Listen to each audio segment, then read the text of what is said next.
টনসিলটা দেখে, হ্যাঁ দেখা যায় ক্লিয়ার, একদম ক্লিয়ার, দুই পাশে ফুলছে নাকি, আগের সাথে ভালো আছে।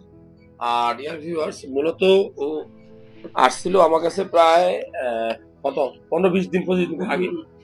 তখন কিন্তু টনসিল আরো বড় ছিল এবং সয়েলিং ছিল।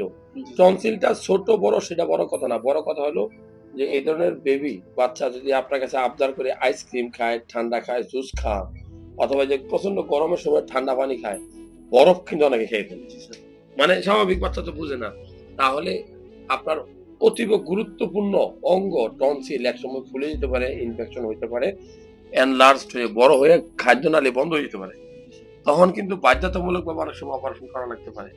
তো আমি বলবো যে টনসিল অপারেশন করার পূর্বে অবশ্যই একাধিক ইএনটি ডক্টর যারা স্পেশালিস্ট তাদের মতামত নিয়ে অবশ্যই টনসিল অপারেশন করা উচিত। কারণ টনসিল ফেলে দিলে এটা কিন্তু শরীরের জন্য খুব গুরুত্বপূর্ণ অঙ্গ, কেননা এই টনসিল শরীরের রোগ প্রতিরোধ ক্ষমতা, শরীরের জীবাণুর বিরুদ্ধে ফাইট করে।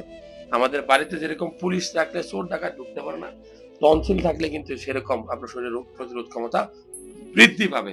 তো আমি বলবো যে একটা টনসিল ফেলে দেওয়ার পূর্বে 7 বার চিন্তা করবেন, 7 জন ডাক্তারকে দেখানোর চিন্তা করবেন। তো নরমালি যাদের টনসিল হওয়ার প্রবণতা বেশি থাকে তাদেরকে ঠান্ডা খাওয়া থেকে দূরে রাখতে হবে।